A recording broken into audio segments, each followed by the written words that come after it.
ഇന്ന് നമുക്ക് അമ്പലത്തിൽ നിന്നൊക്കെ കിട്ടുന്ന കടും പായസം അല്ലെങ്കിൽ നെയ് പായസം എന്നൊക്കെ പറയുന്ന പായസം ഇല്ലേ, അതുണ്ടാക്കിയാലോ?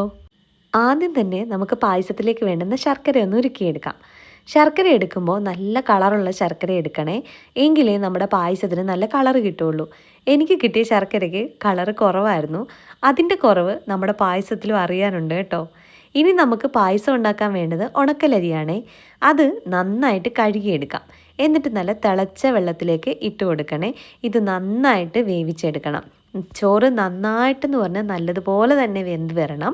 വെന്തതിലെ വെള്ളമൊക്കെ ഇതുപോലെ ഒന്ന് വറ്റി വരുമ്പോൾ ഉരുക്കി വെച്ച ശർക്കര നമുക്കിതിലേക്ക് അരിച്ച് ഒഴിച്ചു കൊടുക്കാവേ. എന്നിട്ട് ഇതെല്ലാം കൂടെ നന്നായിട്ടൊന്ന് മിക്സ് ചെയ്തെടുക്കാം. ഇനി ഇതൊന്ന് തിളച്ച് തുടങ്ങുമ്പോൾ മുതൽ നമുക്കിതിലേക്ക് നെയ്യ് ചേർത്ത് കൊടുക്കാം. ഇടയ്ക്കിടയ്ക്ക് ഓരോ ടേബിൾ സ്പൂണോ 2 ടേബിൾ സ്പൂണോ ആയിട്ട് മാത്രം നെയ്യ് ചേർത്ത് കൊടുക്കാം. ഞാനിതിലേക്ക് മൊത്തം 10 ടേബിൾ സ്പൂൺ നെയ്യ് ചേർത്തിട്ടുണ്ട്. 8 ടേബിൾ സ്പൂൺ ഇതുപോലെയും 2 ടേബിൾ സ്പൂൺ തേങ്ങാക്കൊത്ത് വറുത്ത് ചേർക്കാനുമായിട്ടാണ് ചേർത്തിരിക്കുന്നത്.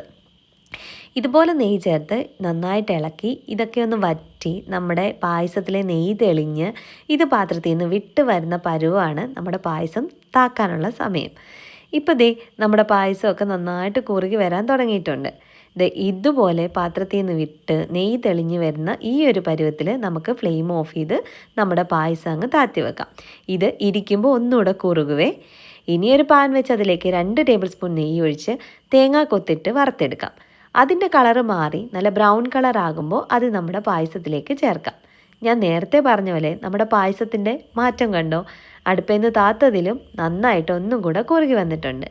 ഇതെല്ലാം നന്നായിട്ടൊന്നും കൂടെ ഒന്ന് മിക്സ് ചെയ്തെടുത്തിട്ട് നമുക്കിതിലേക്ക് കുറച്ച് കൽക്കണ്ടം പൊടിച്ചതും കൂടെ ചേർത്ത് കൊടുക്കണം. കൽക്കണ്ടം പൊടിക്കുമ്പോൾ തീരെ അങ്ങ് പൊടിയായിട്ട് പൊടിക്കാതെ ചെറിയ തരികളോടെ പൊടിച്ചിട്ട് അങ്ങ് ചേർത്ത് കൊടുക്കുക. ഇനി ഇതെല്ലാം മിക്സ് ചെയ്തെടുത്ത് കഴിഞ്ഞാൽ നമ്മുടെ അമ്പലത്തിൽ നിന്ന് കിട്ടുന്ന പായസത്തിൻ്റെ അതേ രുചിയിലുള്ള കടും പായസം നമുക്കും കിട്ടും. കളറ് ഞാൻ നേരത്തെ പറഞ്ഞല്ലോ, ശർക്കര എന്നെ ചതിച്ചതാണേ.